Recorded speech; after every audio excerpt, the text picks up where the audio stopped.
We have a gentleman that for many of you is absolutely no stranger because he is such a predominant influence in the world of gold and rare European coins, actually numismatic coins worldwide, but we've had a tremendous emphasis with Mr. Greg Halloway in the rare European gold in recent months. There will be additional webinars on Tuesday and Wednesday this week touching those topics. But tonight, Greg is going to share with us some of his financial acumen in other areas. Our topic tonight is called the crime of the century. This is going to be a very interesting topic, talking about some of the history of money in the U.S. and some of the actions taken by the federal government in times past. And I'm not going to try to take away from what Greg is going to cover tonight. I think you'll find this to be a very interesting topic, and it's especially important in light of the times that we're in right now and the economic distresses that you see going on worldwide. Greg will explain how this pertains to all of you and your personal financial situations and some ways that you can take steps to protect yourself and defray the potential risk that may lie out ahead of us all. So there's going to be some really good information shared tonight. I will say one other thing about Mr. Greg Halloway. He is one of the foremost experts in the world as far as rare coins and rare coin grading. He was a professional coin grader by age 13. To steal one of Tom's favorite expressions, he was so successful in his efforts with the rare coin market that he was a millionaire before he had his first date, and that was at age 19. So, needless to say, he did quite well in the area of numismatic coins. He was also a founder of one of the grading systems that is used to evaluate the worth and merit of rare coins. That's not our topic tonight, but I just want y'all to understand we are privileged to have Mr. Greg Halloway as our speaker tonight, and I think you'll quickly come to appreciate the information he will share if you have not had a chance to experience his information sharing with us on these webinars thus far. So with this being said, hopefully by now, if you have just joined us, one last comment, please sign in the question section on the control panel. And with that, Greg, we'd like to say hello to you tonight, and go ahead and turn the control over to you at this point. Thank you very much.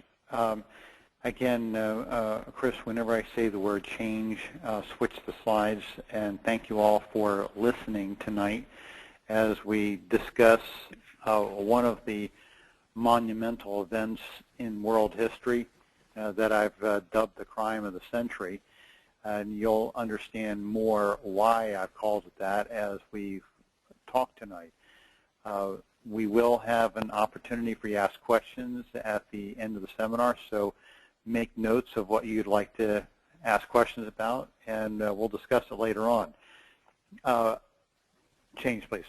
I don't wish to seem like I'm picking on Franklin Roosevelt, but his famous speech, "A Day That Will Live in Infamy," was originally coined for the attack on Pearl Harbor to refer to Pearl Harbor Day, but I'm using it instead to refer to a more infamous date in history, which would be May 1st, 1933. As bad as December 7th, 1941 was with the attack on Pearl Harbor, and the speech that you're looking at is his actual handwritten speech that he wrote for that attack. The day May 1st, 1933 is a bigger, more monumental date in history for the United States that had world implications as well. I dare say that not 1 in a million, perhaps not even 1 in 10 million people know how important May 1st, 1933 was. Very few people have any idea how important a date that was. But on that date, change please, he signed Executive Order 6102, which criminalized owning your own money. It was made a felony through a 10-year prison sentence or a $10,000 fine, which in today's dollars would be about $500,000, ordering you to turn over all of your money. Now, a lot of people may have heard this before about the order to recalling gold, but it was more draconian than that. It actually ordered you to turn in all money that you had. All legal money in 1933 was ordered that you be turned in to the federal government, to your nearest bank, by May 1st, 1933. That was the deadline. The order was actually signed before that, but the deadline to turn in all your money was May 1st, 1933. Switch, please. So why did the government do such a thing? Why would the government order you to turn in all of your money? Not just your gold coins, but all your paper money too, gold bars, any form of money whatsoever, you were required to turn over to the government. So why would the government do something like this? Well, there was a lot going on at this time in history, and the United States was searching for solutions for how to deal with the great problems that were facing the nation. This is how Roosevelt felt the way it was necessary to do this. Switch, please. In 1935, there was a landmark lawsuit between the United States and Bankers Trust Company. Bankers Trust Company had written loan documents that required that the individual borrowing the money had to repay the money in gold, not in dollars, but in gold. So the people who borrowed the money refused to pay it back in gold because the government in 1933, led by the rubber stamp Congress that was installed in power with Roosevelt, ordered that all gold and silver was no longer lawful money. So this landmark litigation took place, and the U.S. Supreme Court came down in favor of the United States that said that the United States government had the right to unilaterally change the format of currency from gold to any form that it wanted to. Now, interestingly enough, when the country was first founded, Supreme Court decisions were not considered to be the way they are today, and that is the ultimate law of the land, and that's the end of it. It was just considered an opinion, and that's it. So today, we now look at these rulings that come down and feel that those have to be abided to the complete letter. Beginning in the early parts of the 1800s, that's not the way it was, and the U.S. Congress frequently butted heads with the Supreme Court. Switch, please. So this resulted in the Great Confiscation, I call it, the Great Confiscation of wealth, and that 40% of the nation's wealth was usurped by this order. The specifics of this order changed gold valuation from $20 an ounce, which is what it had been from the beginning or founding of the United States, all the way up until 1933, was set at $20 per ounce. That was a specific, the dollar was specifically valued in gold when the United States was first founded.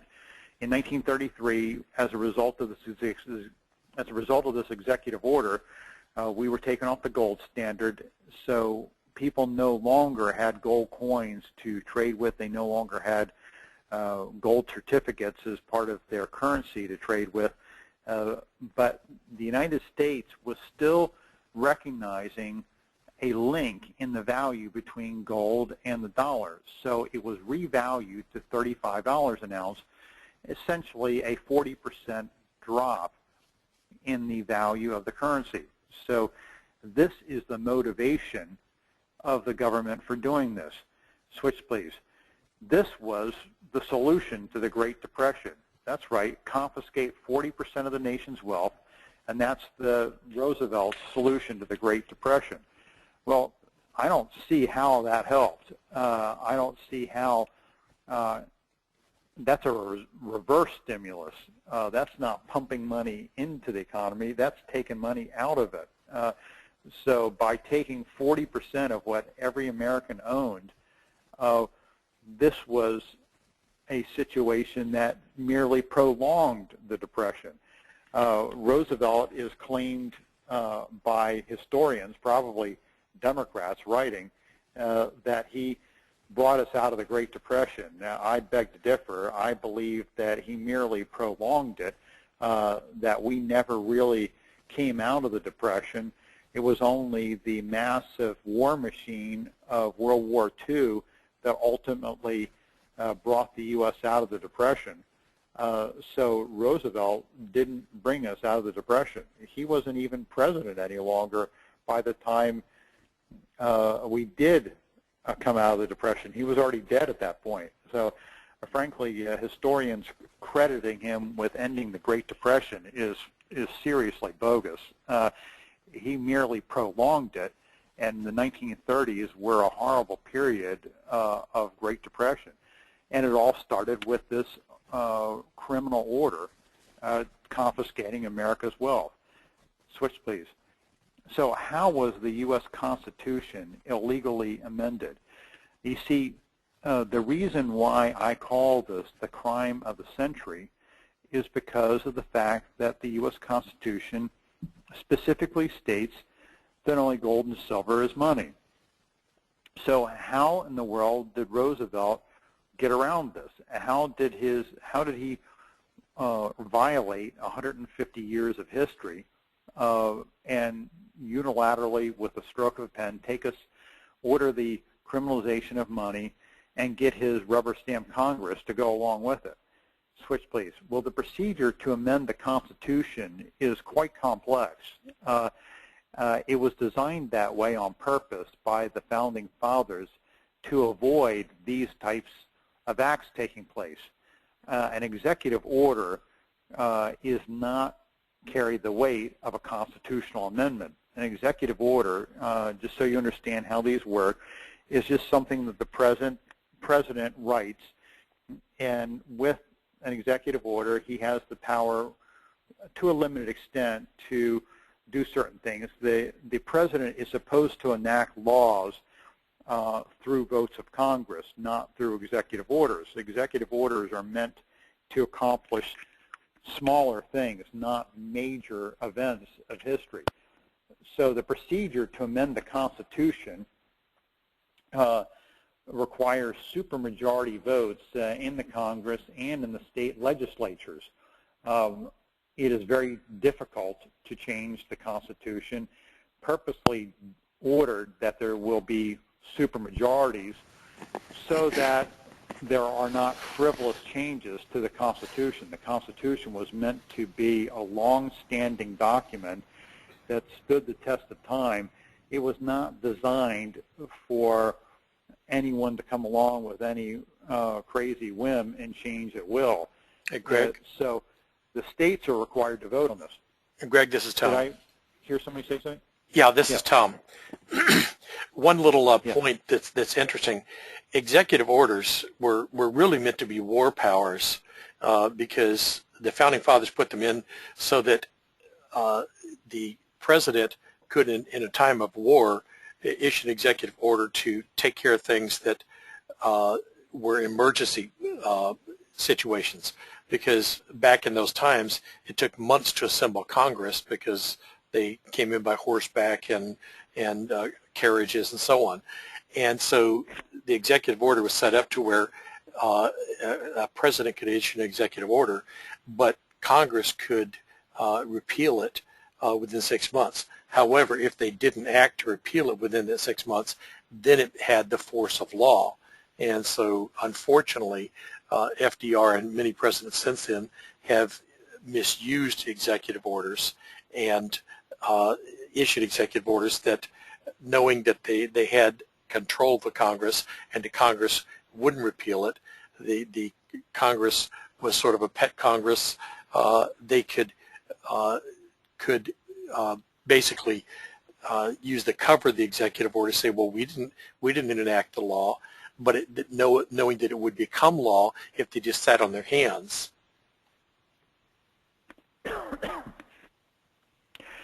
Yeah, thank you for that, Tom. I was not aware of that detail, so thank you for adding that. Switch, please. So the constitutional amendment requirement to allow for Roosevelt to do what he did never took place. This has never been challenged in any court in the United States since then. The only challenge took place with the U.S. versus Bankers Trust Company, but that was specifically from the standpoint of the bank complaining that they were getting repaid at 60 cents on the dollar.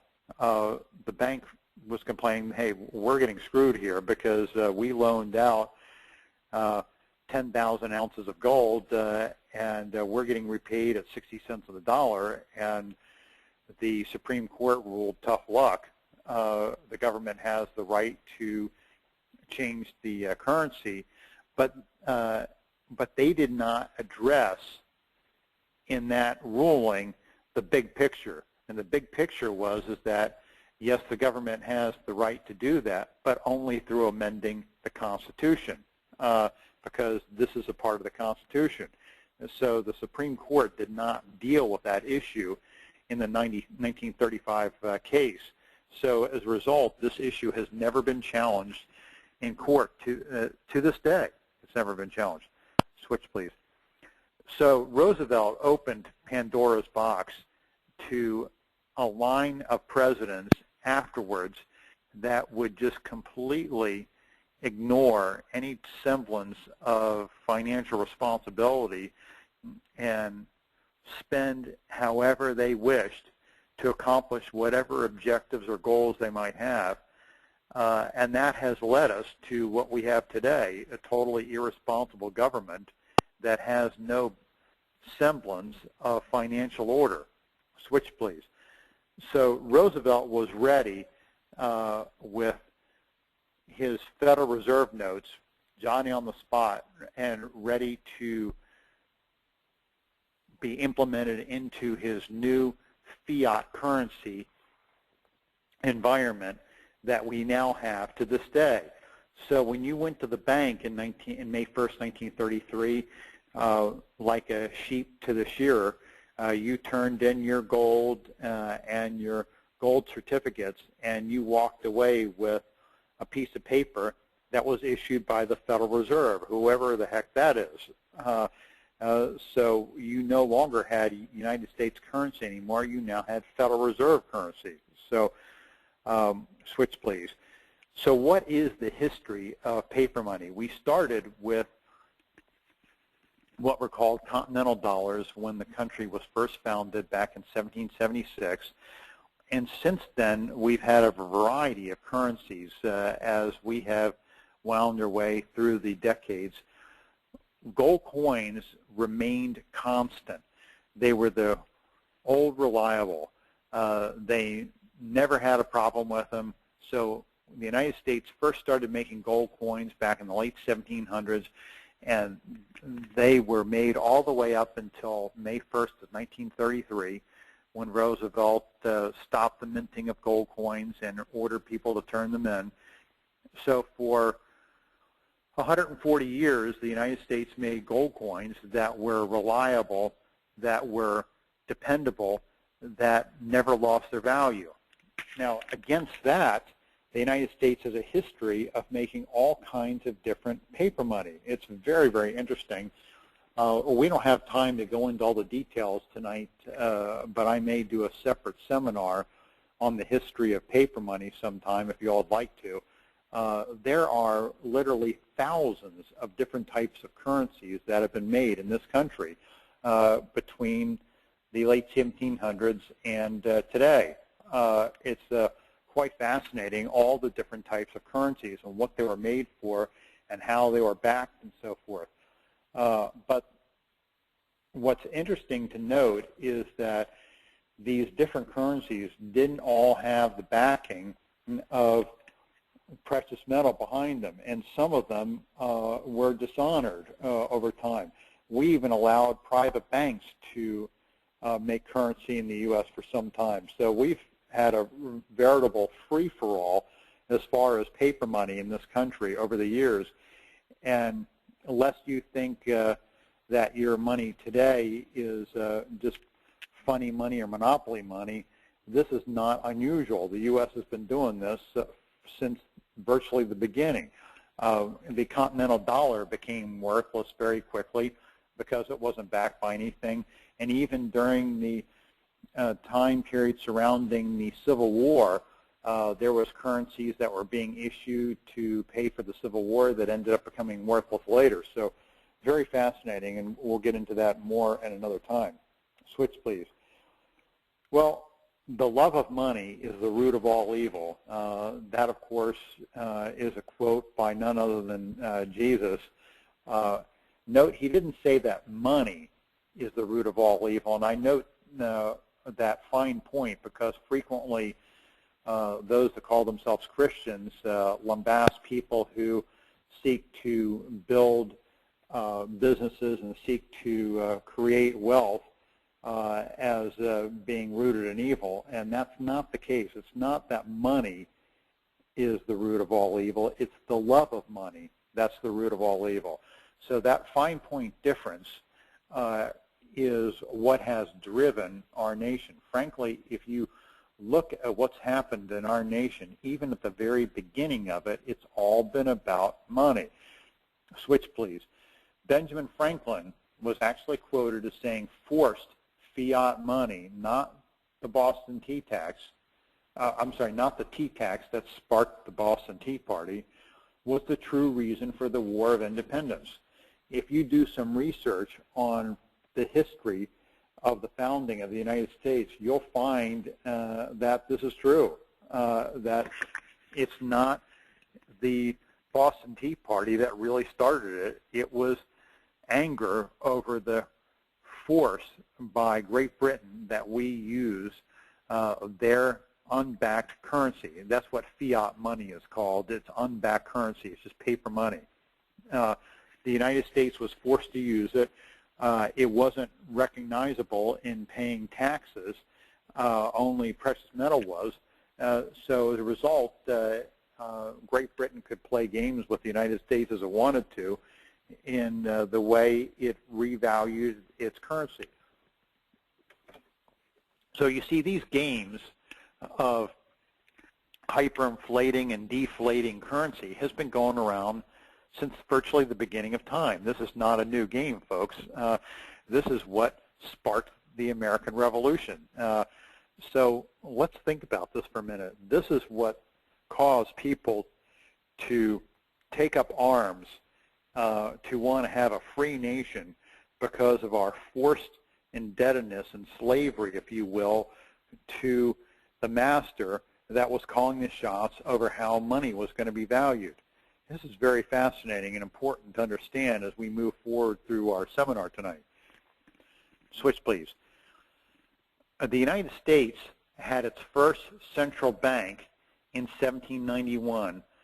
This was created right after the Constitution was founded and set off the first major feud in the United States between those who believed in states' rights versus those who believed in federal rights. On the one hand, we had George Washington and Alexander Hamilton, who were pushing for federal rights, as opposed to Thomas Jefferson, who was pushing for states' rights. Now, there were others on both sides of this camp, of course, but those are some of the most well-known players. Washington, being president, won out, and the first bank of the United States was established, and it was chartered for 20 years. Now, I've done quite a bit of research on this, and Tom, you can jump in on this because I understand you've done some research on it also, but let me just say that this was our first central bank, and it was actually a combination of private and public ownership. Now, how it was established was as a stock company. It was established where the United States owned 20% of the shares of stock of this bank, and the public was allowed to buy the other 80%. Tom, do you have any more insight on that before I switch slides? No, that's correct.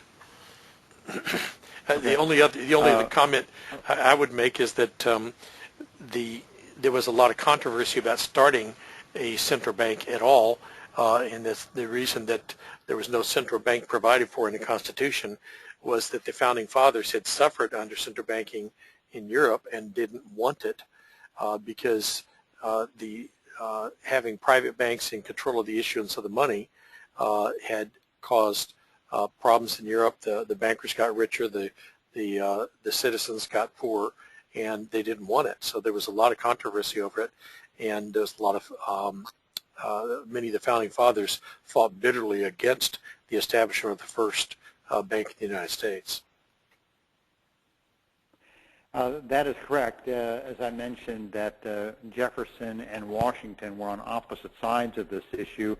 Of course, Washington did win out, but the way in which this decision was made was Alexander Hamilton, who was Treasury Secretary at the time, was ordered by Washington to do research on the issue of the constitutional legality of establishing a central bank. Now, here we are. The Constitution is only 2 years old at this point, and already there's fighting going on about it. So Hamilton said, Jefferson said that there was no legal right for the federal government to establish a central bank. Hamilton shot back and said that there was no provision in the Constitution that prevented it either. And therefore, he used the logic of if it's not specifically prohibited in the Constitution, then the government can do it. So on that basis, he made his report to Washington, and George Washington bought that argument and went ahead and signed the bill authorizing it. Jefferson's position was that the Constitution did not specifically allow for the creation of a central bank. Again, Hamilton said, well, it didn't specifically prohibit it either. So on that gray area, the central bankers won, and there you go. Switch sides, please. Well, the first Bank of the United States charter was not renewed in 1811, and the War of 1812 that took place between the United States and Great Britain prompted the desire to want to start another central bank. We thought that we were done with this concept, but no, it had a second life to it. So the second Bank of the United States was formed in 1816, also chartered for 20 years. Now, both of these banks are now museums. They're both in Philadelphia. I've been to both of them, by the way. They're quite fascinating and beautiful buildings. They're in the center of Philadelphia in what's called the Independence Park area where Independence Hall is. So if you ever tour Philadelphia, please take note of these two historic banks, which are both there, and you'll want to visit them. Now, they did have open branch offices around the nation, by the way. These were just the headquarters that you see photographed here. they did have branches in most major cities throughout the U.S. The second bank in the United States also met with a similar political end that was fought hard by Andrew Jackson.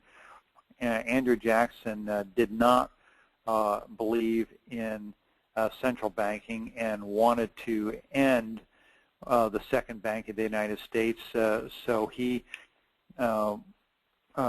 vetoed Congress's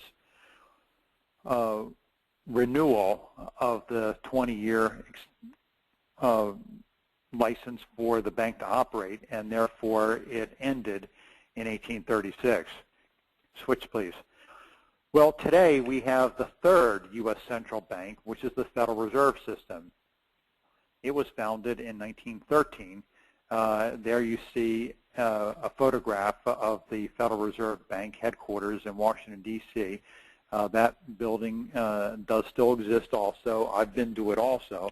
If you ever visit Washington, D.C., it's a beautiful building. You can drive by and take a look at it and imagine all the money that's being printed inside there and take a look, and can only imagine what's going on. The building is really awesome in terms of its regality. It makes the White House look like nothing. So that in and of itself gives you an idea of where the real power is in the United States. Of course, the Federal Reserve is still operational. It was different from the first two central banks in that it was not established with a 20-year charter. It was established with a permanent one. So we're going to talk a little while now about the Federal Reserve because of the fact that it's now been in business for 90 years, almost 100 years now, and what impact it's had on the United States. Excuse me, Greg. So what is the Federal Reserve? Yeah. Just one quick thought. The Federal Reserve has more power over our economy than the President and the Congress combined. And the other interesting thing is that... 1 second, I have to do one thing. Give me 10 seconds. Sure. I'll just make this comment while Greg is away from the microphone. The Federal Reserve has more power over our economy than the President and the Congress combined, and has less oversight over it. The Federal Reserve has never been audited by an outside agency, has never been audited by the Congress.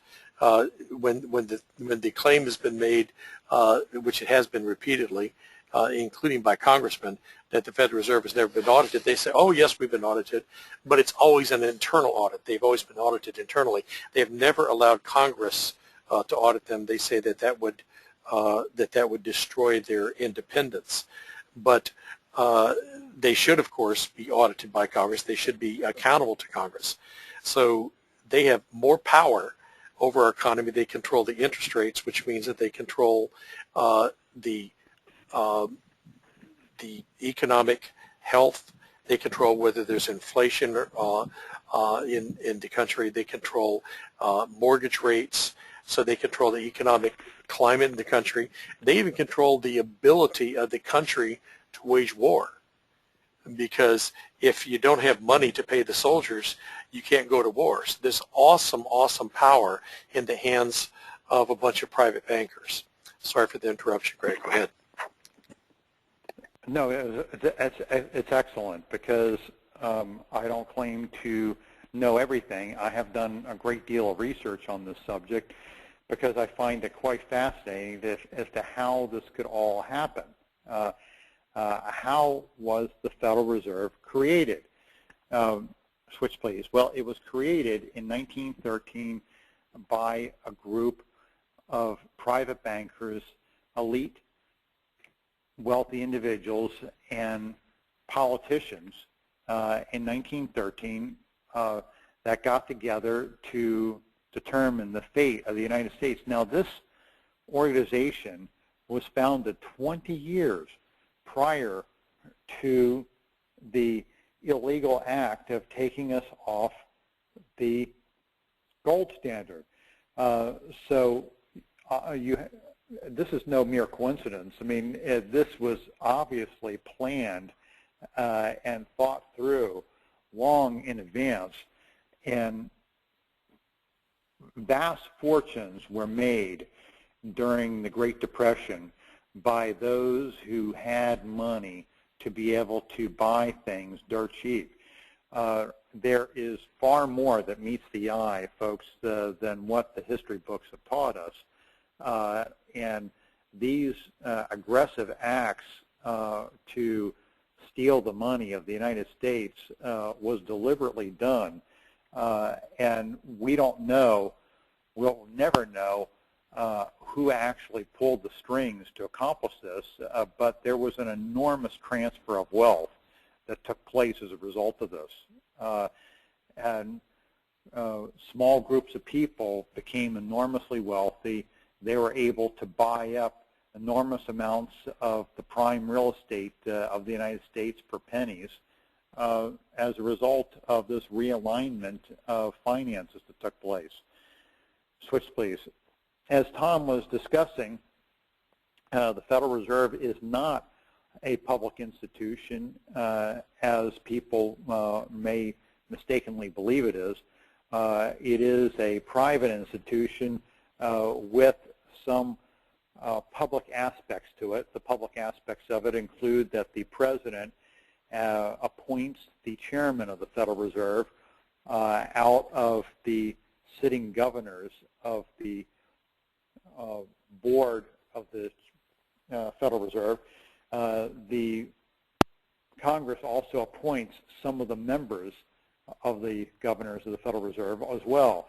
So there is some public control over it, but to the extent of what really goes on, no one really knows. The President of the United States and the Congress, believe it or not, completely have ceded all power to the Federal Reserve and do not get involved in any aspect of what it does.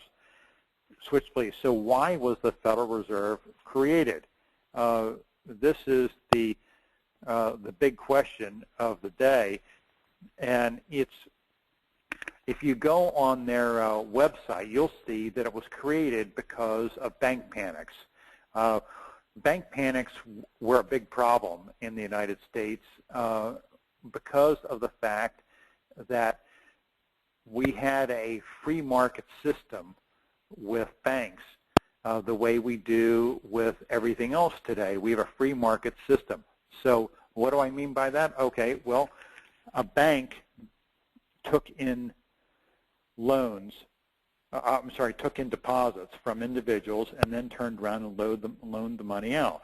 So if the bank made loans to people that were bad credit risks, then the bank did not get that money back and henceforth took a loss. Well, if they did that enough times, they would lose enough money and go out of business.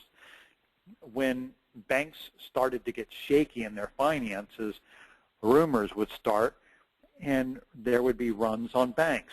You're looking at a classic bank run scenario that took place in the early 1900s. These types of bank panics were fairly common in the United States. They happened with a fair degree of regularity, and there was a major bank panic in 1907, and that's been called the reason for why we need central banking to stop this problem. But the problem is that all we've done is simply taken responsibility at the local level and spread it across to the national level. So yes, we don't have bank runs anymore today. You don't see lines of people standing outside of Bank of America when it went bankrupt. We should call it Bankrupt of America because it's gone bankrupt twice, and the federal government had to step in twice and bail it out. The most recent one was in the Great Bank Bailout of 2008, but it was not the first time. It actually was bailed out back in the 80s also. Bankrupt of America, or Bank of America, was bailed out twice by the federal government. Yes, and its depositors were made hole, so there was no panic. No one was standing outside of Bank of America scared to death that their money wasn't going to be there. So yes, the Federal Reserve did stop bank panics. So from that standpoint, they did accomplish the goal, and they did achieve what their stated purpose was to end bank panics. Okay, so that is true. It did accomplish that goal, but at what cost? So back prior to the invention of or creation of a central bank called the Federal Reserve, if you deposited money in a bank that made lousy loans, you lost your money.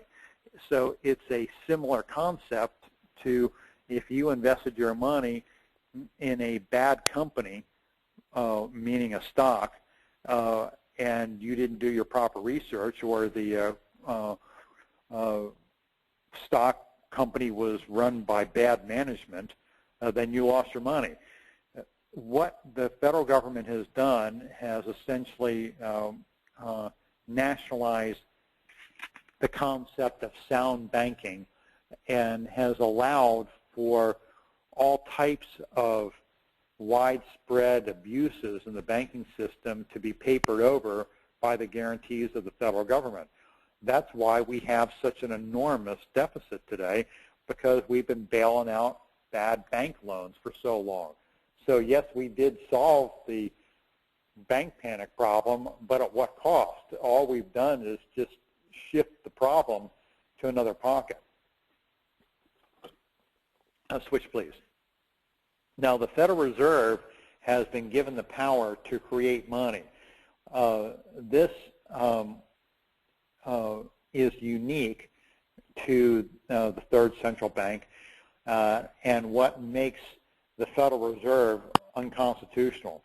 The first two central banks of the United States were not given the power to create money. That remained with the U.S. Treasury. But the third central bank was created with a new and unique power, and that is the one to create money. Now, these types of laws were pushed through at a time when the party leadership and the Democratic Party yielded near king-like power and domination over the United States. I don't think that people today would allow for the types of things that took place back then. It was what Roosevelt and his immediate predecessors had at their disposal was literally a monarchy on their hands, where they could essentially do whatever they wanted to unchallenged. Switch, please. The U.S. Constitution says that the Congress shall have the power to coin money. No state shall make anything but gold and silver coin tender.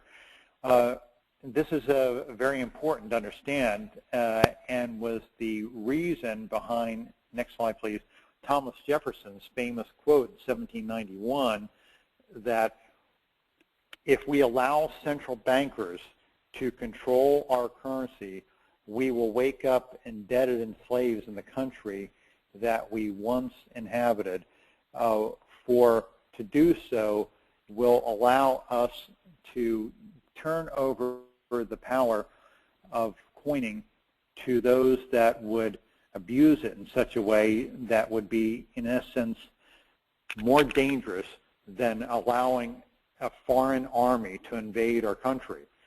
So Thomas Jefferson was clearly opposed to the concept of central banking and thought it presented a very serious danger to the powers of the ordinary citizen. Switch, please. In June 1963, the first challenge to the Federal Reserve took place. Switch, please. In June 4th, 1963, President Kennedy issued Executive Order 11110 that authorized that the U.S. Treasury should start printing currency called silver certificates. These new currency notes would not say Federal Reserve on them anymore, but they would say United States notes that allowed for convertibility to silver. Well, switch please. Just a few months later, Kennedy was assassinated, and this executive order was swept under the rug, switch please, and all silver coins and silver certificates were immediately halted. So in 1964, we saw the end of the silver certificate, the end of silver currency, and we were now officially off any form of precious metal system whatsoever. And there are a number of conspiracy theories floating around as to why Kennedy was assassinated. I have found them quite interesting to study. I've spent hours and hours studying this.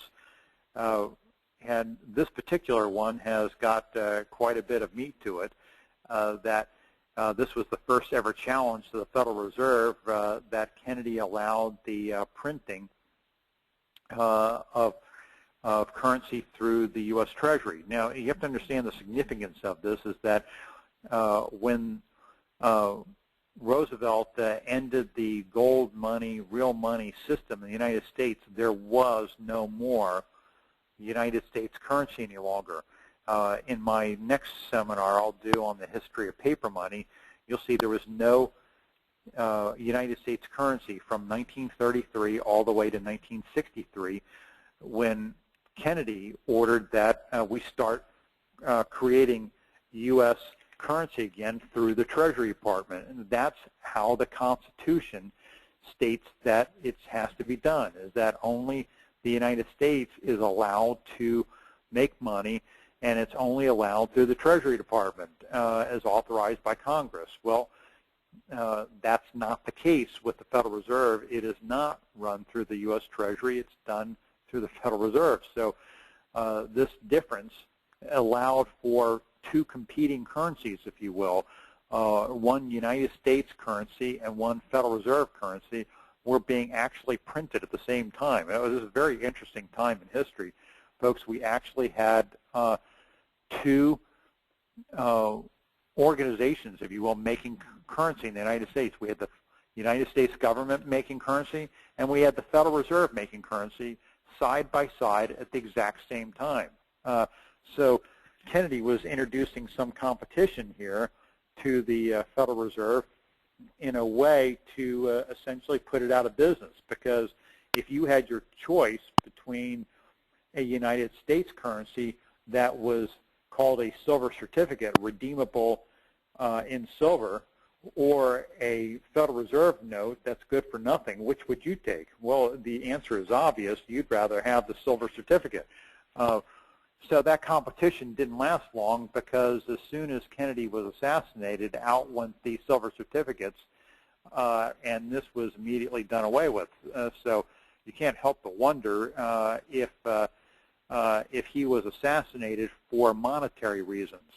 There are a lot of conspiracies out there as to why he was assassinated, but this one sure's got a lot of meat to it. Switch, please. Well, I find there is historical similarities between what has taken place today with stimulus packages and the way failed empires of the past did things. It's very interesting in that the Roman emperors used to have big festivals, and they'd ride through the festivals, and they'd hand out food and actually gold to the crowds. Now, they wouldn't hand out giant amounts of gold to wipe out the treasury, but they'd hand out small amounts of gold to the masses, just throw it out like just randomly to the big crowds as they were riding through. And they did that to increase their popularity with the crowd, so they would have their vote, if you will, so that they could continue on with their political missions. Well, that's exactly what we have today. Switch, please.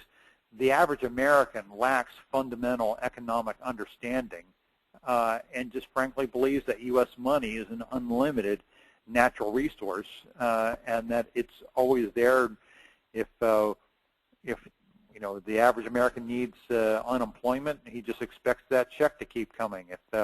If he wants a new road to be built in his community, then he expects his local congressman to go to the government and in Congress and bring back that pork barrel project to finish that road, or to build that new recreation center, or even to build that new football stadium. You know, we've had football stadiums built by the federal government, you know, by our tax dollars. So the average American just thinks money is an unlimited natural resource, and is no different than the masses in a Roman festival that is just looking for the giveaways to be thrown out to the crowd. Switch, please. So why is hyperinflation inevitable? Well, it's because we live in a free lunch mentality society, no different than what existed back during Roman times, and that ultimately was the undoing of Rome. Switch, please. The situation today is simply out of control. We are at 13 trillion in debt, and climbing at the rate of $1.5 trillion per year. Just an overwhelming amount of excessive debt.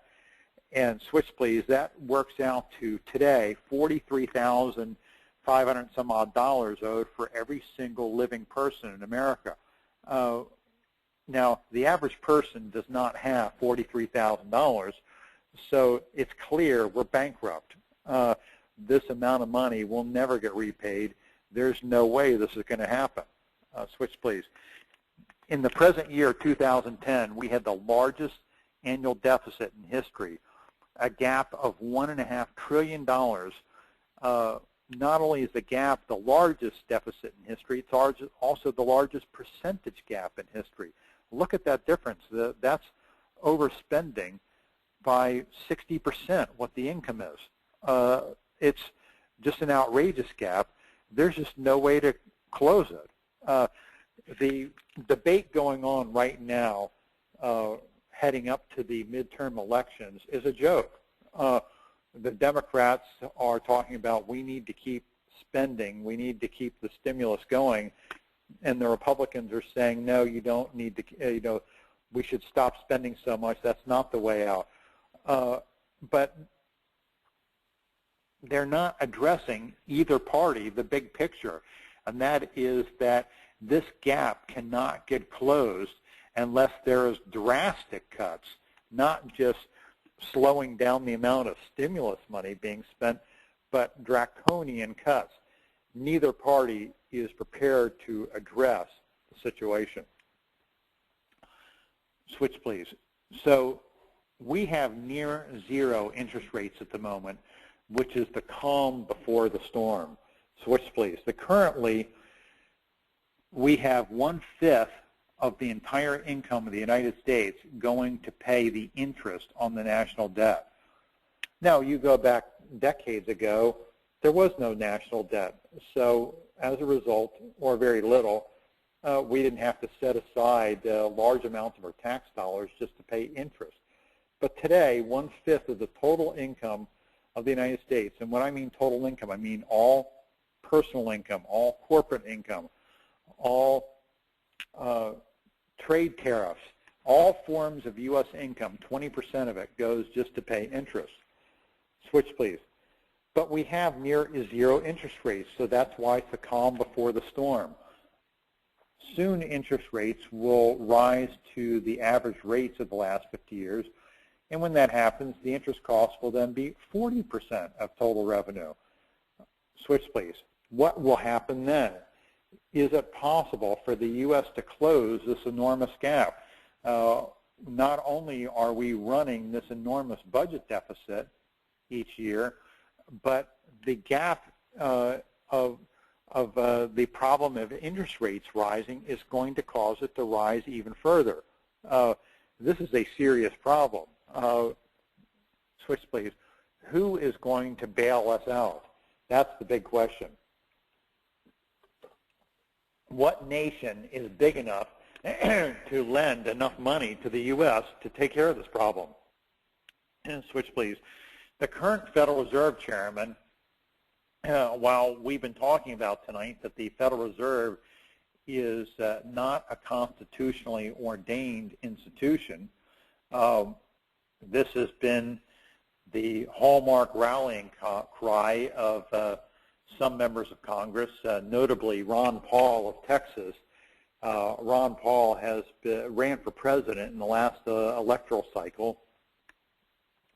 This was his main campaign plank, that the Federal Reserve is not a legal institution and that we need to return to lawful money. Now, his son is running for Senate, I believe, in Kentucky. He also has the same mantra, so we may get another powerful voice in the government that is seeking to do something about this problem. But even the chairman itself of the Federal Reserve is sounding the alarm bells, and he gave a speech just a couple of weeks ago where he made it quite clear that we've got a serious problem if we don't address the overspending that is taking place right now. Switch, please. The former Federal Reserve Chairman, Alan Greenspan, took it even a further step, and he wrote an editorial in the Wall Street Journal in June. Now, we kept a copy of this article. If you'd like it, let us know and we'll send it to you. And he compared the United States to Greece that went through some serious problems just recently. And he said the United States is rapidly facing the biggest problem in its history, and that is who is going to lend us the money to float our national debt. Now, you remember that chart I showed you, switch please, slides, that $13 trillion. Here you can look at this in a different format. Now, what Greenspan is saying is that the United States has enjoyed for decades the ability to run deficit spending without any concern. Now, what is the difference between countries that have experienced hyperinflation and ones that haven't? Germany went through hyperinflation. Argentina's gone through hyperinflation. Zimbabwe's gone through hyperinflation. As a matter of fact, 10% of the world's nations have experienced hyperinflation. So what's the difference between them and us? Why haven't we had hyperinflation? Well, the reason we haven't had it is because we found willing lenders. You see, Germany, Zimbabwe, Argentina, and these others did not find willing lenders. So when there are no willing lenders, there's only one choice left. You have to print the money.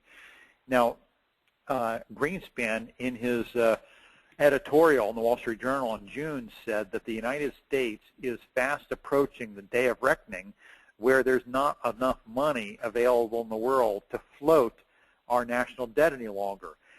He believes that we will face that moment of truth as soon as next year, where there's just simply not enough money left to lend to us. He comments that what will happen when this takes place? Well, the United States will have to do the inevitable at that point and simply print the money. So here you have it, folks. We're not talking about radical right-wing columnists or Rush Limbaugh or somebody sounding the alarm bell. We're talking about the people who print the money are saying that we're rapidly reaching the day of reckoning. Now, what is the Congressional Budget Office? This is an organization that's part of our federal government. It's nonpartisan, meaning that it's not run by either Republicans or Democrats, and its job is to forecast the economic future of the United States. That's its specific job. And switch, please. Their forecast isn't good. We're at $13 trillion in debt right now, and they're forecasting $22 trillion in debt by the end of the decade. That's right, folks. All this talk about the elections coming up and responsibility and getting our house in order is all nonsense. There's nobody that's really going to deal with this problem.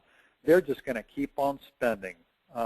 Switch, please. So the White House Budget Director is another important job, and the job of this individual is to determine what the budgets should be for the future of the United States. He makes recommendations to the president.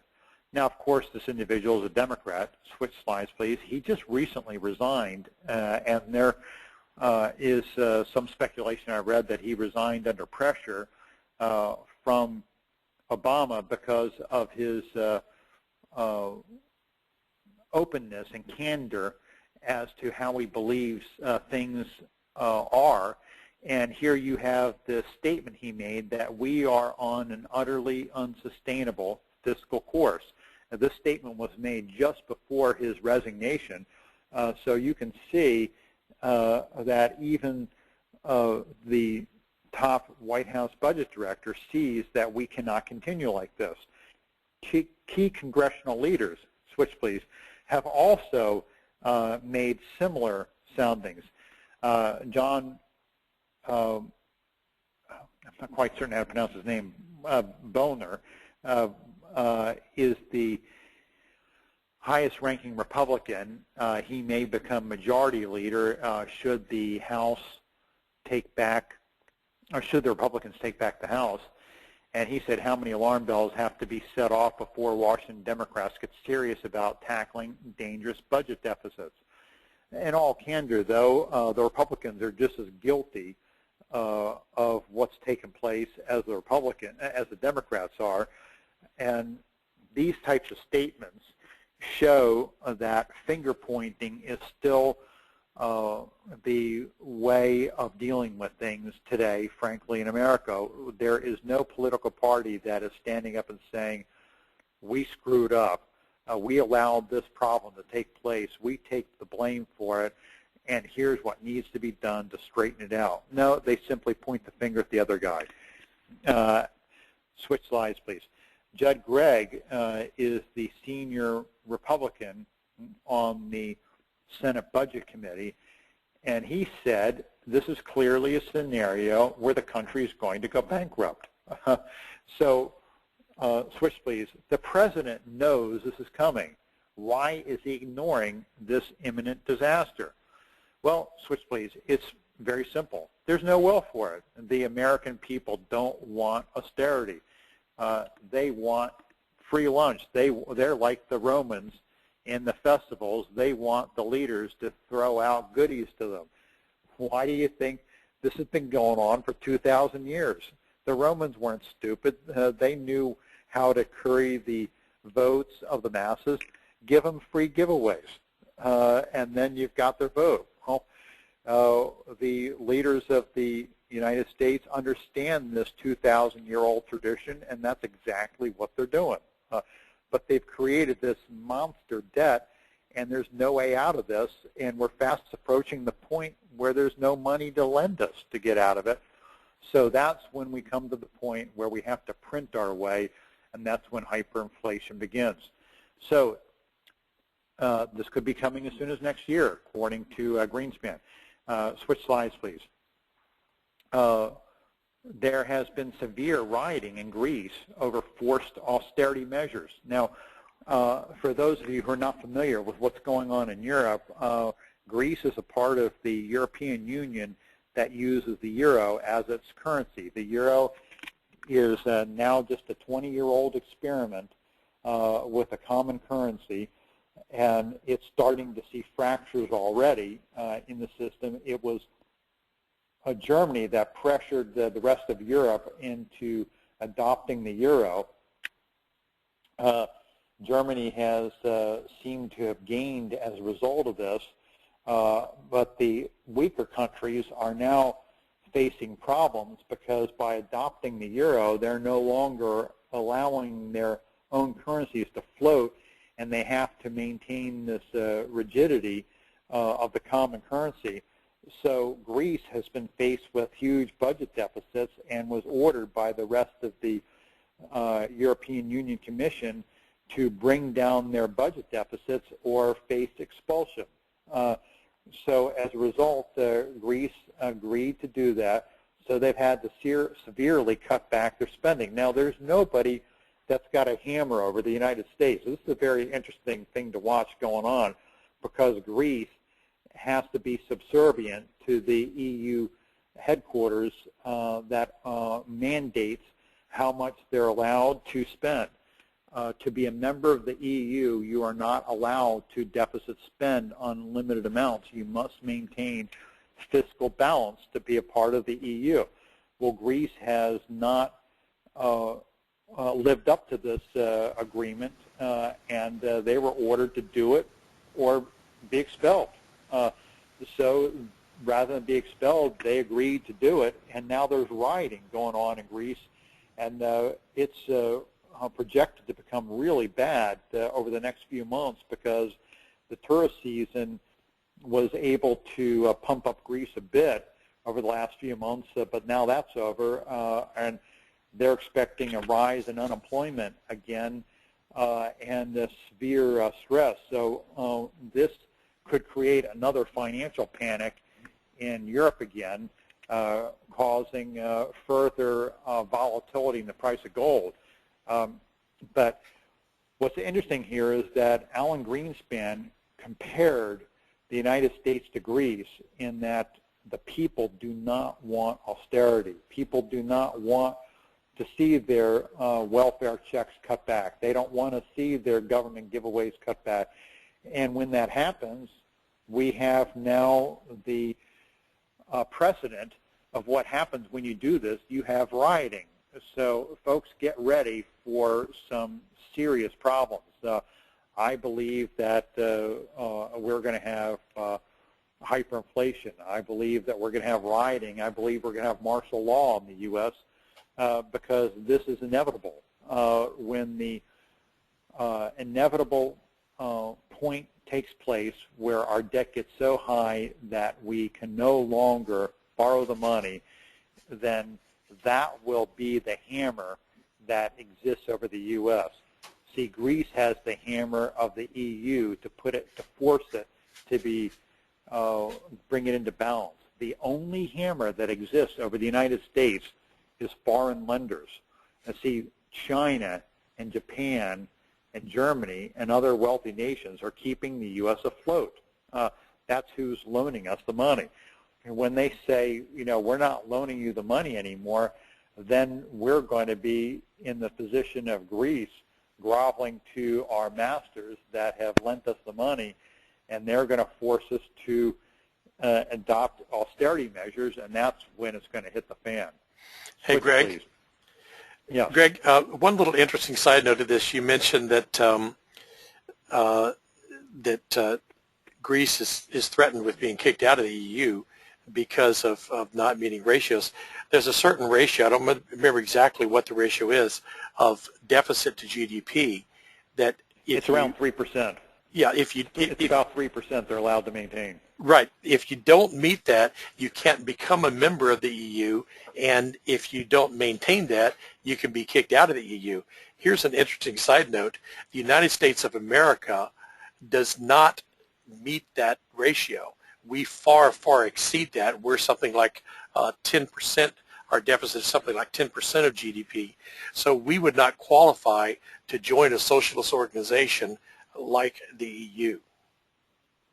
That's correct. Yeah, Greece, ironically, Greece has equals the U.S. at about 10%. So that was the flashpoint that created this unrest that took place over the last few months in Greece because 10% is too high, and they were ordered to bring it in line or be expelled, and that's exactly where the U.S. is. So that begs the question then, what is the hammer that will force the U.S.? It won't be the politicians because they cater to the free lunch voter. They cater to the crowd of people standing in the Roman festivals that are standing there shouting and waving for the Roman emperor to go through the crowd and throw them free giveaways. That's what we have at political rallies. If you remember the political rallies when Obama was running for president, he said, I campaign on giving you more stimulus. I don't know if you remember that, folks, but that's what he was campaigning on. He wasn't campaigning on, I'm going to give you more austerity. He was campaigning on, I'm going to give everyone 2 Cadillacs in their garage and a new house. I mean, that's basically the bottom line, folks. We have those types of leaders. So what's the hammer that's going to come down on us? It's when the foreign lenders say enough is enough, you have to be austere or we're not doing it anymore. Ronald Reagan's famous quote is, government is not the answer to the problem. Government is the problem. I love that quote. Reagan was so ahead of his time in identifying problems and issues. It's tragic that we have not learned our lesson. Folks, you've got to protect yourself. The government's not going to do it for you. You've got to act now to protect yourself.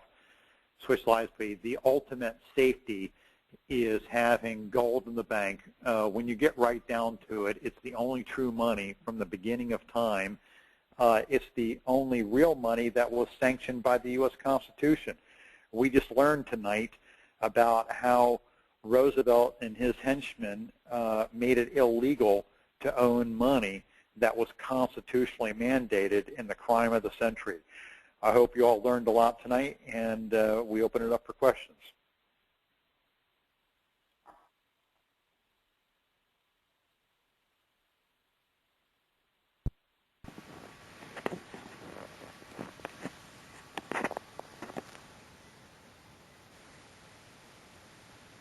Okay, Tom, you there to open up for questions? Yes. Tom, I'm here too. All right. David says, wow. We are checking the questions panel right now. Folks, if you have a question, obviously we covered a lot of material tonight. If you have a question, put your question into the question panel, and we will pose those questions to Greg and get an answer. David's question is not a question. He just says, wow. And I think probably a lot of people are thinking, wow. Matter of fact, let's just take a moment and everyone take a moment to give Greg some applause. Okay, he really deserves. That's a wonderful, wonderful presentation. It definitely was, Greg. Thank you. Well, right. Thank you all. Unfortunately, I tried to get a little rest before the seminar tonight because it's so late here, and that didn't work out. So I was a little rough in my presentation tonight. I apologize. It wasn't quite as smooth as I would have liked it to have been because of it being 20 after 3 in the morning. So I apologize for that, but hope you'll all understand. Okay. Listen, it's actually 20 after 9, and we have quite a few questions. So let's try to do this. Steve Rossamilia says, smooth enough. Let's try to make the answers brief, Greg, because there's a lot of great questions here, and so let's just try to do that. I know that we could probably take 20 minutes to answer each of these. Lillian asked, how does one know what kind of gold to buy? I think this is the gist of the question here. Well, Lillian, that's why I do seminars on Tuesday nights, because there's just too much information to cover in one message. So I'm doing a seminar tomorrow night at 6 p.m. Eastern Standard Time that will delve into that in detail. But and if you can't attend that, I'll be doing another one at noon Eastern Standard Time on Wednesday. So that's 6 p.m. tomorrow night, noon Wednesday, on that issue. But the bottom line is that there are numerous ways to own gold. You can own gold in paper form, believe it or not, by holding shares that say you own gold being held by a depository. You can own mining stocks. You can own gold bars. You can own gold coins. There are numerous ways to own gold, and there are better ways to own it than others. So I have some very definite suggestions as to how you can do that, and encourage you to listen in, and I'll definitely explain all the pros and cons of the different ways of owning gold.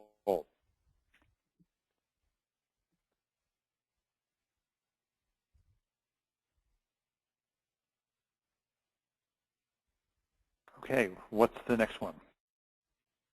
There are actually several questions about silver, gold, platinum, and so on. So maybe we can save some time tonight by suggesting that people attend tomorrow night, the gold webinar tomorrow night at 6 p.m. And if you're not on the list to receive those emails, you can write to rarecoins@att.net, the email address that's on the screen right there, and we'll make sure that you get an invitation to that. So write that down if you'd like, and we'll make sure that you get an invitation, or webinars@bellsouth.net. Either one will get you that. And while we're here, those webinars every Tuesday night at 6 p.m.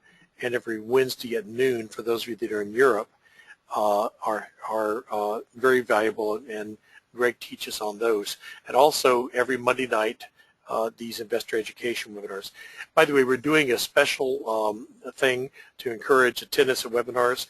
We're giving away a gold certificate each month. This is the real money, the money that was in existence in this country before the Federal Reserve money. These certificates are worth about $200, and we're giving one away each month to the person who attends the most webinars. So that includes the Monday night, the Tuesday night, and the Wednesday webinars. All right. James asked, what if the government does something on the same scale of what they did in 1933 and confiscate all the gold from citizens? Well, very interesting. I did not mention this in the webinar and tonight, and thanks for bringing it up. There was a footnote to the confiscation order of 1933, and that footnote allowed for an exemption for any gold that had collector value or numismatic value. So as a result, that is your safety net. And one of the things I talk about on our other seminars, there is a way you can protect yourself from that possibility. I also didn't mention, by the way, that it wasn't until 1975 when President Ford restored the right of Americans to own gold.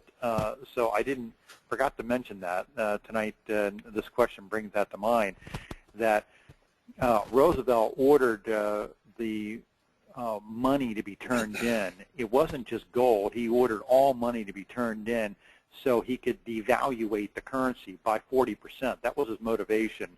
He did it to finance the great society development, or the New Deal rather, of his era. He devaluated the currency to pay for it, allowing for the government to be flooded with additional money. Billions of dollars was turned in. I should have elaborated on this better earlier on, allowing for billions of dollars in additional money to flood into the Treasury, which allowed the government to finance the New Deal. So what we had was a reverse stimulus. He essentially stole the wealth of the American people to pay for the New Deal, and had a wealth redistribution type of socialistic type of thing. I mean, what he did would have been no different than something that Stalin or Hitler would have done in controlling their own countries. Most Americans don't believe or think that American president could possibly have done something like that, but he did. So anyway, this took place, but he did allow the exception for numismatic coins, and not until 1975 were Americans allowed to own gold bullion again. So for 42 years, Americans were not allowed to own gold bullion. Very interesting footnote in history. Okay. Mickey asked a question, actually, is the very first question, and if you don't mind, Greg, I'll just answer this because I took back control of the slides so that I could flip through and show him the answer. He asked, in regard to the national deficit, my understanding was that Clinton balanced the budget before leaving office. Your graph showed a constant climb. Did Clinton not balance the budget? Well, first of all, there's a difference between the deficit and the national debt. yes, when Clinton left office right here, this is 1999, the deficit was at a positive. It's the only time in this whole period. So we showed two graphs, and here, yes, the deficit was at a positive. Now, there's a question about whether Clinton balanced the budget. The economy is much more like an aircraft carrier than it is a speedboat. It takes many, many years for actions to move through the economy. And so I believe that what we're looking at here, this positive time, was actually a result of things that were put in effect during Reagan's time, but that's another subject. But yes, the answer is the deficit was at a positive when Clinton left office, but the national debt is what you're referring to, continued to climb during that time. The deficit is the difference between the amount of money that's spent in a particular year as opposed to the amount of taxes that are brought in.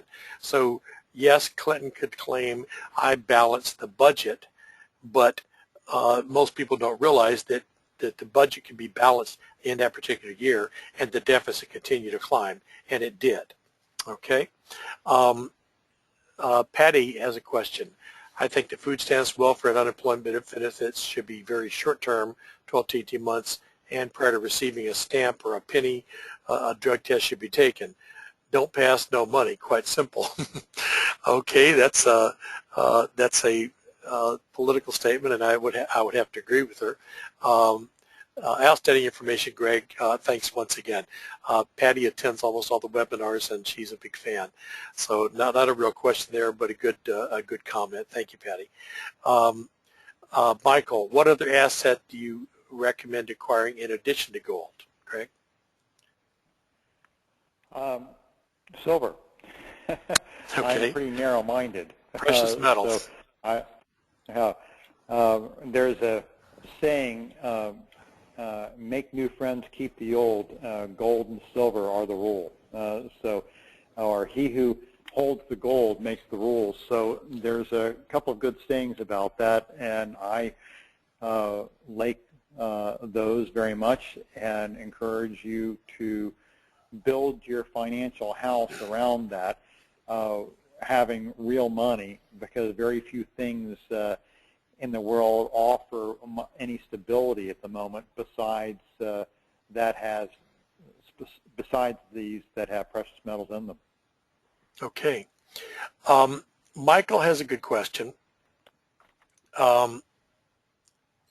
What would be the, and by the way, along with this question, I would recommend that everyone read the book written by the only congressman that has any, seems to have any knowledge about the economy and money, which is Ron Paul. But he wrote a book called In the Fed. And Michael asked, what would be the immediate effect of ending the Federal Reserve System as far as the debt and the deficit? I don't think anybody could answer that question because it wouldn't be possible to end it at this juncture because of the fact that it's already issued trillions of notes. There are trillions of dollars of Federal Reserve notes in existence already, so how do you just end it? There would have to be some type of cleansing, and that's why I believe that the only way out of this is a collapse into hyperinflation, because what is the solution? You convert your Federal Reserve notes into gold, but to do so, to make it work, you'd have to price gold at $10,000 an ounce, which is nearly 10 times what it is presently. There has been discussion about this, about making it convertible again and going back to a sound financial system, but we'd have to put the price of gold at $10,000 an ounce to equal the amount of dollars that are out in circulation. So In other words, the federal government has gold on deposit in Fort Knox. The federal government owns gold. Gold is supposed to be used, according to the Constitution, to back our currency. So if we were to back the amount of dollars that have been printed and already out in circulation with the gold that the United States government owns, it would work out to about $10,000 per ounce. So that is one of the reasons why people believe gold is going to continue to go up in value related to the dollar, because that's how far out of balance we are. Here's an interesting point, Greg. Some companies are starting to put hyperinflation clauses into their contracts, and most of them are defining hyperinflation as gold closing above $10,000 an ounce for 30 days straight in a row. And that's very interesting. I wasn't aware of that. Yes, and there have been a number of people who prophesied, and we're talking about spiritual prophecy now, gold at $8,000 an ounce or above. So basically, I don't think most of these people are people who really are looking at their prophecies as far as practical matters. They're just basically seeing what they're seeing in the spirit, but what they're actually prophesying is hyperinflation. A lot of people become afraid when they hear things like this, and Wanda makes a statement that I appreciate. She says, "This should not make us afraid. We are being forewarned, and if we are wise, we will heed the warning and prepare." And I think of us as basically watchmen on the wall, just like in ancient Israel, they were watchmen that stood on the wall day and night to watch for attackers, and they would warn the city that there were people coming to attack them and try to kill them. People get upset sometimes when people say things like we're hearing tonight, and they say, well, you shouldn't be saying negative things, and it's un-American and blah blah blah. But it's not at all, any more than you would say to the watchman, hey, you're being unpatriotic to warn people that people are coming to try to kill us. The watchman's job is to warn of impending danger, and that's what Greg is doing tonight. He's warning us of the danger. Mike says in Germany they use wheelbarrows to carry money. How will payments take place if this happens? I heard a joke, and it's funny, but it's not funny, about a person in a country where there's hyperinflation that had a wheelbarrow full of money, and he went inside a store to do something, and when he came back out, someone had stolen the wheelbarrow and left the money. But he asked the question, how will payments take place, in a hyperinflationary environment? Well, we've discussed this in other seminars, and the situations in other countries where this has taken place has been rather drastic. For instance, in Argentina, employers had to pay their workers twice a day, once at the noon hour and once at the closing bell, so that they can immediately rush out and spend their money before it became worthless a few hours later, because they had an inflation rate that ran at about 20,000%. So this is why you have civil unrest when you have situations like this, because the currency hyperinflates so fast that it creates economic dislocation. Yes, payment will still be accepted in dollars, but they'll keep changing the prices, like in the days of the gas problems, where you see them literally out there changing the sign on the post for the price of a gallon of gas every 5 minutes, seemingly. That's the way life would be. Greg, Kenneth thinks we need to get you on the Glenn Beck Show to really wake up the great America. I think that's a good idea. I'll make that call tomorrow. Okay. You have to fly back over from Europe, but I'll probably work it out to get you on the Glenn Beck show. I think that's a great idea, Kenneth. Lillian makes the point that Obama stuck into the health care bill, as if it had anything to do with health care, a provision that anyone that buys gold, and it wasn't just gold, but it does affect anyone who buys gold, that after the first of this next year, if you sell any gold coins, that gold dealers like Greg will have to issue you a 1099. Now, some gold dealers already do this, but Greg doesn't. They'll ask you for your Social Security number and so on.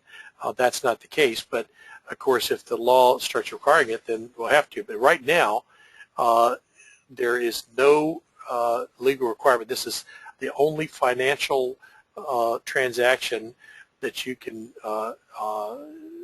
engage in that doesn't require registration from the government. But you've got till the end of the year, and hopefully if the Republicans that are trying to repeal it, and there's actually some Democrats that are helping, hopefully this will get repealed. But you've got about 3.5 months that you can freely buy and sell gold without having to do any government reporting. Would you advise buying gold and silver at home as opposed to holding in an IRA? If you have that option, I'll answer that one because I'm the expert on IRAs around here. I would do so. I've written an article just very recently. You can look it up on Conservative Truth or send me an email and I'll be glad to send you a link to it, conservativetruth.org or conservativetruth.com. I wrote an article called Will Obama Steal Your IRA? I also did a webinar on this just recently that I'll send you a link to that so if you either read it or see the video. But I believe that the government has plans to confiscate IRAs just like they confiscated gold in 1933 and will try to roll them into the Social Security system. Totally unconstitutional, but they'll use what they call international law. They use precedent from what other countries have done. And just very recently, Argentina, 2 years ago, nationalized all pension plans. Great Britain is considering doing this right now as we speak, so they'll use that as cover. Greg says, Greg has been our host on our Monday night webinars for the last year. He says, I was shocked to learn that the debt to GDP ratio is the same in Canada as in the U.S. You know, we had assumed that because Canada's debt is traditionally been lower than the U.S., that they would be somewhat protected. So Greg, he's asking Greg Halloway any comments about what might happen to Canada, because we found out recently that their debt to GDP ratio is now just about the same as that of the U.S.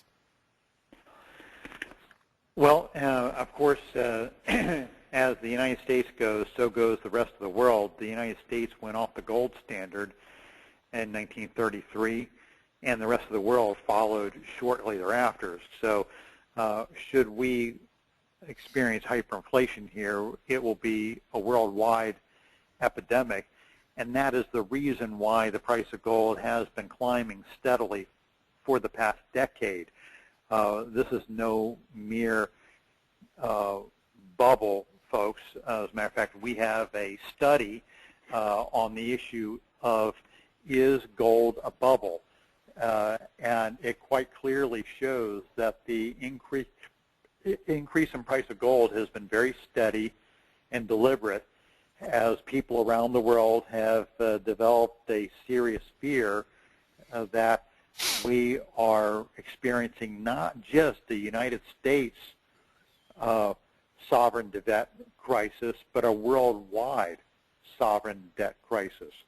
So you can actually follow this by, there are insurance companies that insure government debt. And in Europe, the cost to insure the debt of some of the shakier members of the EU has been climbing to record levels. This is a precursor of a possible default, or else why would you need to buy insurance? So the insurance costs have been steadily climbing, and this is a serious problem worldwide. So I don't think that it's just a U.S. problem anymore. Our problems will affect the rest of the world, because when we essentially default on our debt by hyperinflating our way out of it, what is that going to do to the balance sheets of all the countries that have lent us the money? It's obviously going to decimate their balance sheets.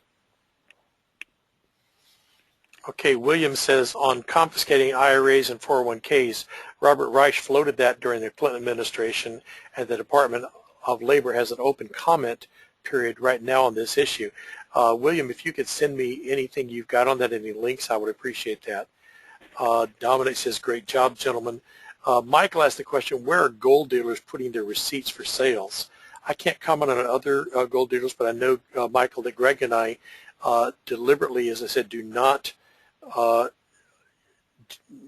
take down any information that, if our records were subpoenaed, that would lead the government back to any way to our clients. In other words, we don't take down Social Security numbers. If corporations buy gold, we don't get their tax ID numbers. We realize that one of the main reasons people buy gold is for privacy, and we respect that. So we deliberately conduct our business in that way. Onion asked and it's not a requirement.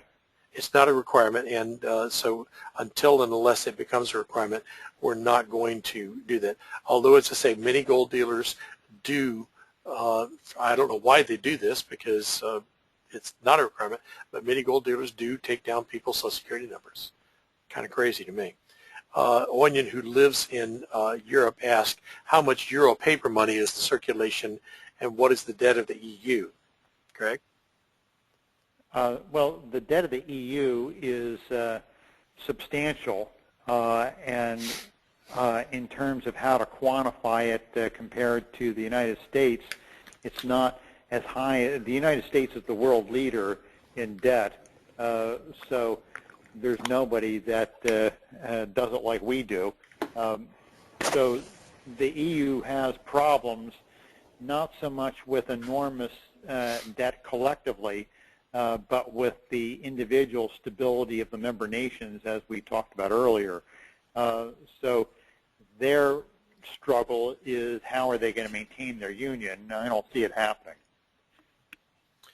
Well, I for one would be very happy to see the EU break up, because it's one more step towards a one world government, which I believe Obama and many of the world leaders are pushing us toward. I personally believe that Obama is very much in favor of one world government, and that's not something that anybody who has any brains would be in favor of. Mike asked, can we get a recording of this presentation? Absolutely, just send an email. By the way, while we've been recording tonight, our tech support people have been working very hard uploading many of the webinars that we've done over the last year and a half. So more and more of them are available on ChristianFinancialConcepts.com. I want to encourage everyone to go there, www.ChristianFinancialConcepts.com.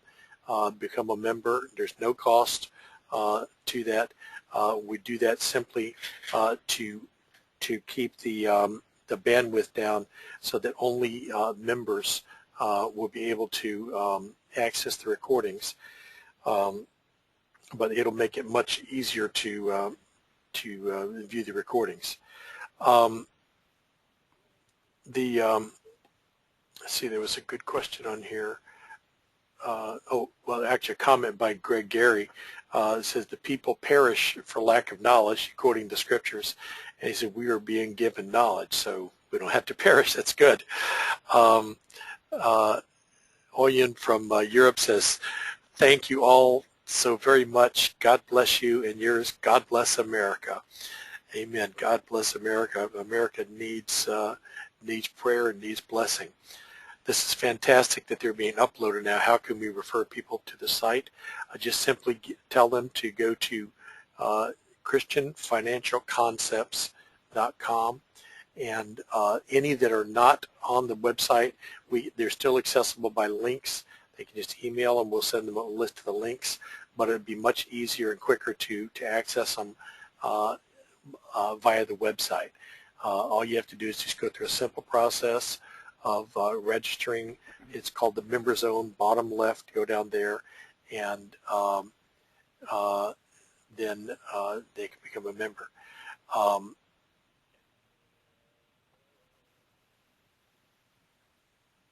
Ken says, this is a good idea. He said, I suggest that all the members on this webinar email Glenn Beck and suggest to him that he have both Tom and Greg on for the whole hour. Okay, so hey, give it a try. I'm sure we'd be willing to do that, wouldn't we, Greg? Yep. So send him an email, tell him that you think that he ought to have the Tom and Greg hour, and we'll be glad to go on there. Okay, let's see if we've missed any. Do you see any on there that we missed, Chris?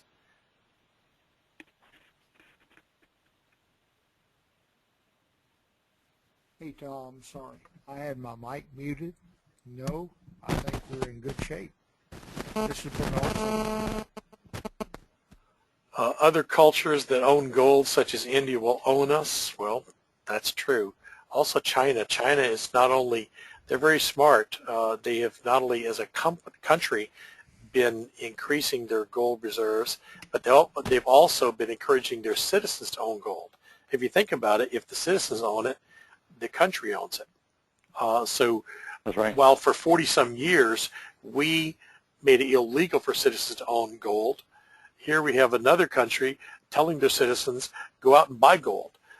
Greg told me something very interesting, that Orlando, Florida used to have the largest gold show in the world at, what, 10, 12,000 people? Tell them where the biggest gold show in the world is now and how many people attend that, Greg. Yeah, in China, Beijing, upwards of 100,000. Yeah. We used to have 10 to 12,000 people at the biggest gold show in the world. Now they have 10 times that many at the biggest gold show in the world, and it's in Beijing, China. And also last year, China, for the first time, outpaced South Africa as being the largest gold producer. So they're not only one of the largest net buyers of gold, they're now the largest producer of gold.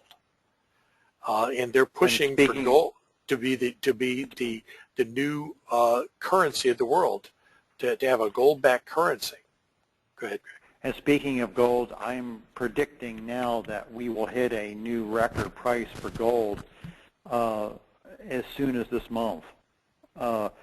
Gold has been steadily climbing, and I believe it's going to set a new record any day now. Wow.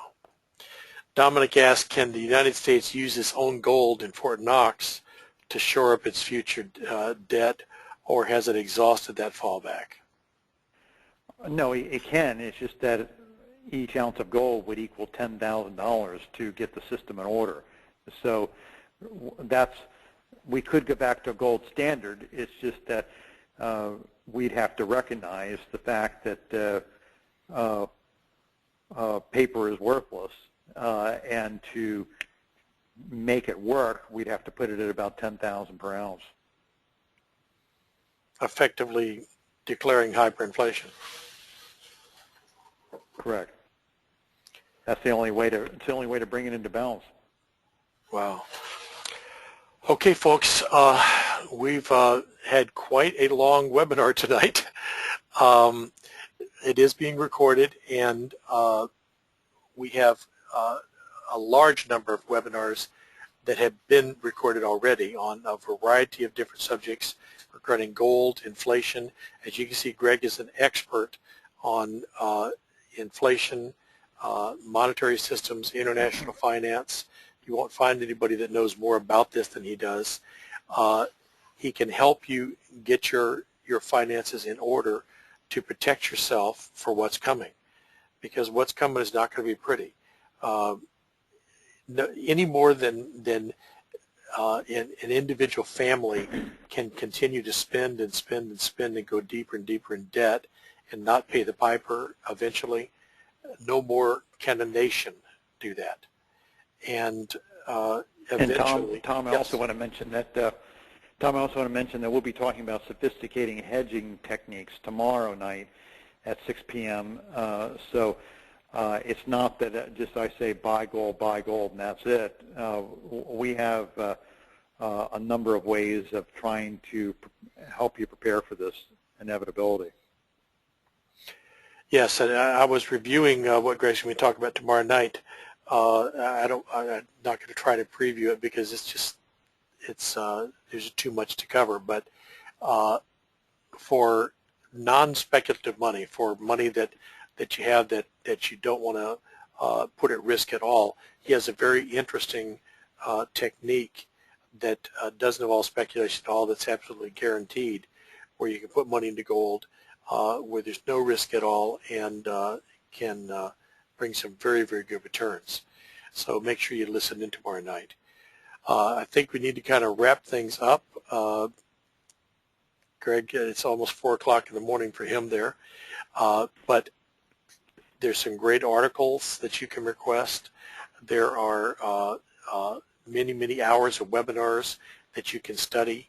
And I definitely want to encourage everyone to listen in on the Wednesday webinars. If you have not been on any of the gold webinars, those are a tremendous asset. He's done Gold 101, and starting on this Wednesday, it'll be Gold 201, and then the following Wednesday, 301 and 401. Those are the basics that you need to really get down to understand how gold will help you to protect yourself from inflation. So you can listen to the recording of Gold 101, just send an email and request that, and that will get you up to date. And then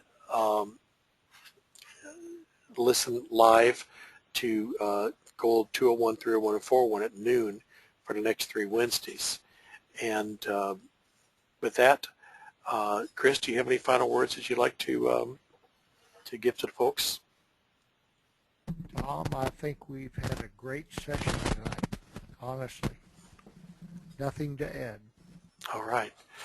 Greg, any final words? Thank you all for listening, folks. I'm enjoyed having this interaction with you and look forward to further interaction. Be happy to help you with your questions. So look forward to talking with you Tuesday or Wednesday. Thank you all and have a good night. Okay, and if you're interested in starting a gold program, Greg and I will be happy to help you put together a portfolio.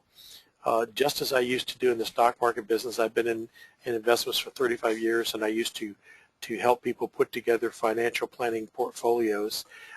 We help people put together portfolios of gold now, including some gold in very liquid form, and some that's more set up to be for longer term. You can use your IRA accounts. You can do 401k rollovers. It's very sophisticated, and but in short, simple terms, the best place to have your investments is in something that's going to be enduring, that's going to protect you from the inflation that's coming. So you can reach us at the telephone number that's on the screen there, or at the email addresses there. And with that said, thank you all for being with us tonight. Good night. God bless you, and have a wonderful week. Good night.